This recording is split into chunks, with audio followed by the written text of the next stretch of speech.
Olá pessoal, hoje eu vou falar um pouco sobre livros intonsos. Aliás, você sabe o que é um livro intonso? Não confunda com um livro insonso. Bom, essa semana chegou em casa um desses livros e eu gostaria de falar um pouco sobre isso, explicar e mostrar como é um livro intonso. Primeiro eu vou explicar a origem da palavra.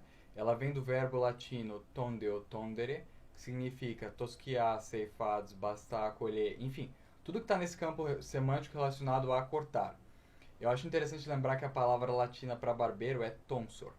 Então, vamos lá. O que é um livro em tonso, ou seja, um livro não cortado?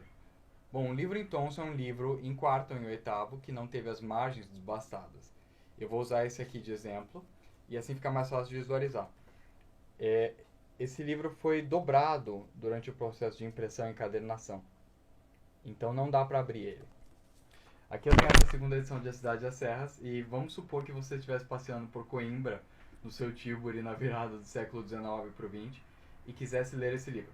Você teria que passar em uma livraria, comprar o volume, deixá-lo em um encadernador para ser desbastado e encapado, com papel marmorizado, que é o caso desse, ou mesmo couro. Se você não tivesse muitas condições, você teria que cortá-lo em casa mesmo, talvez com um estilete ou um abridor de cartas.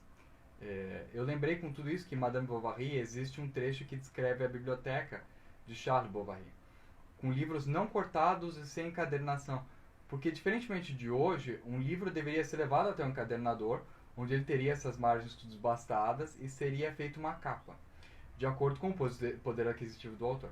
O que o narrador quer dizer nesse trecho é que os livros, que já tinham passado por diversas mãos, por ainda estarem intonsos, nunca tinham sido lidos, e nem pelo Charles. Hoje em dia nós temos outros modos de produção e venda de livros, e não existem mais livros intonsos, exceto em algumas edições especiais europeias, o que me leva ao próximo ponto. Esses livros são raríssimos, e por isso acabam tendo um valor de coleção maior ainda. Vamos tomar como exemplo o meu. Esse livro aqui tem 86 anos, nunca foi lido. É como se ele fosse zero bala. Nesse livro aqui, A Memória Vegetal sobre Bibliofilia, o Eco diz que a bibliofilia é certamente o amor aos livros, mas não necessariamente ao conteúdo deles. Sem dúvida, há bibliófilos que colecionam por assunto e que até leem os livros que acumulam, mas para ler muitos livros, basta ser raso de biblioteca. Não, o bibliófilo, ainda que atento ao conteúdo, quer o objeto e que este seja, se possível, o primeiro saído das prensas do tipógrafo, a tal ponto que existem bibliófilos, o que eu não aprovo, mas compreendo, os quais, possuindo um livro em tonso, não lhe separam as páginas para não violar o objeto conquistado. Para ele, separar as páginas do livro raro seria como para um colecionador de relógios quebrar o tambor a fim de ver o mecanismo. Eu particularmente não concordo com essa ideia. Para mim, o livro, como objeto, é indissociável do seu conteúdo. Ainda usando a metáfora do eco, um relógio funciona mesmo quando fechado, enquanto o livro em tonso serve apenas como um objeto de coleção ou decoração, já que você não tem acesso ao conteúdo. Agora fica outra pergunta. O que eu faço com um livro desses? Bom, eu tenho duas respostas.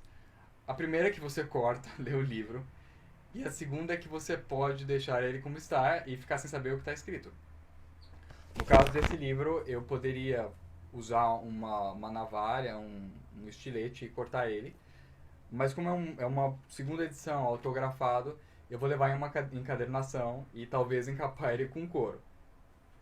Bom, pessoal, agora se vocês encontrarem um livro em tonso, vocês já sabem o que é. Não é um defeito de fabricação. Aliás, de acordo com uma certa perspectiva, ele até é mais valioso que um livro com as páginas cortadas. E é isso por hoje.